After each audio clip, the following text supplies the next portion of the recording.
Why did the Titanic, which was made in 1,200 days, sink in just 2 hours? It was 10th April 1912. That was the day when the world's largest and most expensive sailing ship, Titanic, was all set for its maiden voyage. On that day, the Atlantic Ocean was peaceful, and there was no chance of a storm coming. 24 passengers had already boarded on the ship, and thousands of people were standing to watch the start of the Titanic's first journey. Neither the passengers nor the millions who bid farewell, neither the people nor the crew of Titanic knew that while building the ship which was going to leave shortly, uncovered blunders that cost thousands of lives.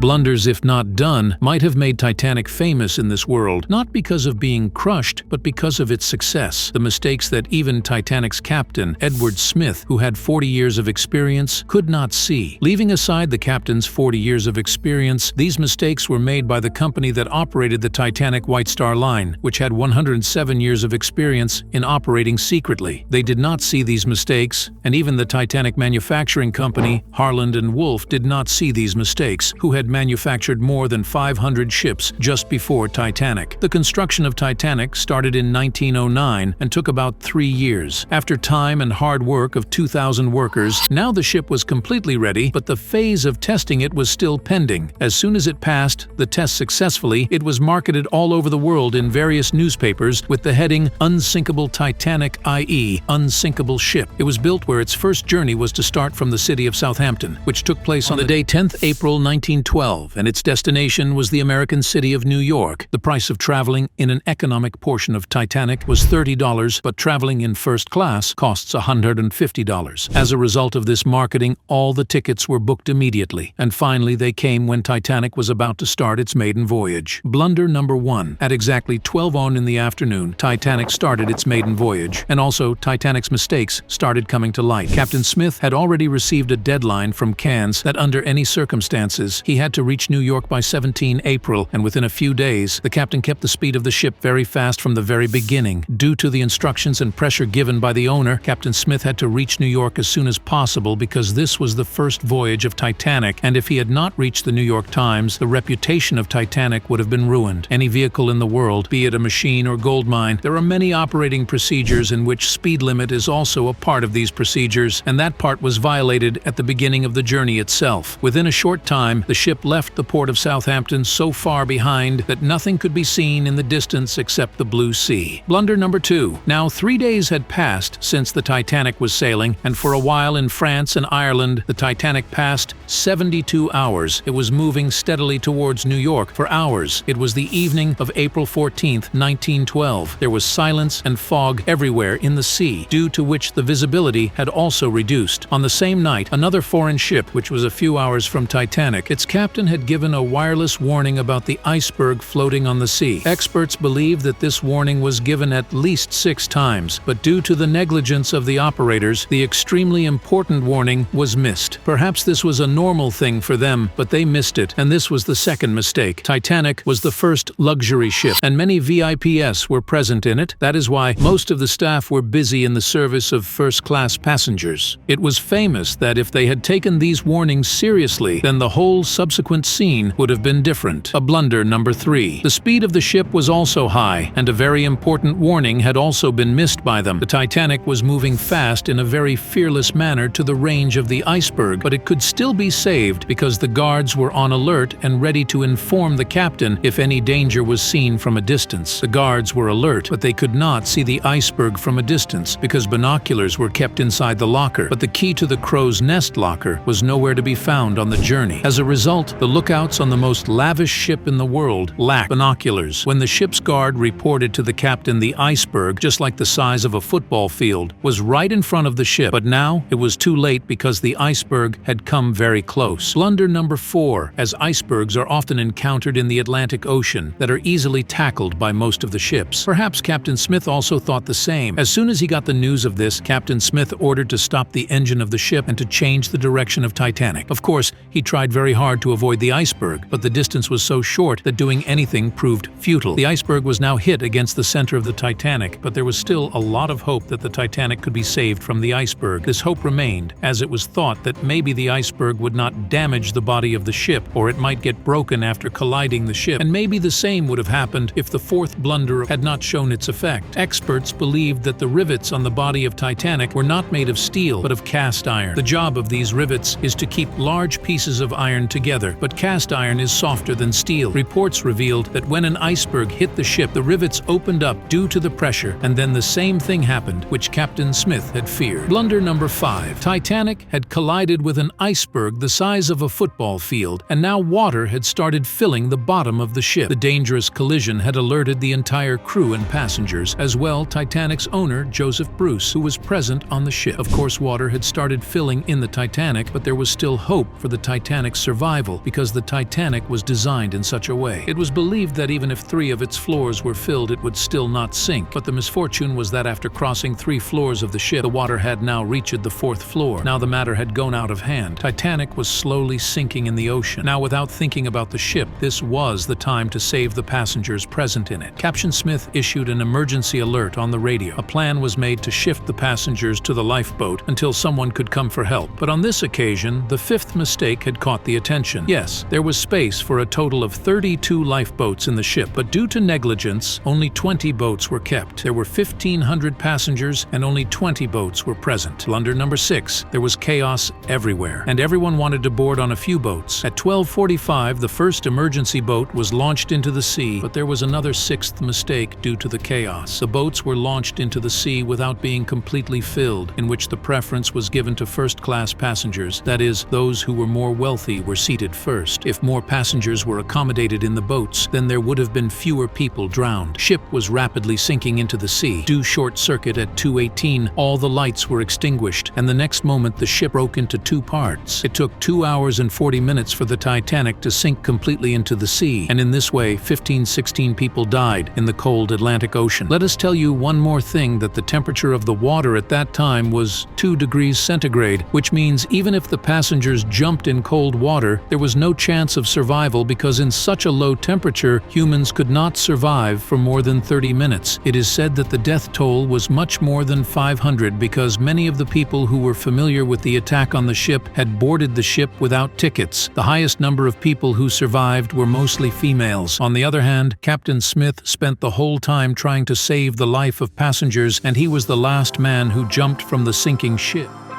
Thanks for watching our video. Please subscribe to our channel for more videos.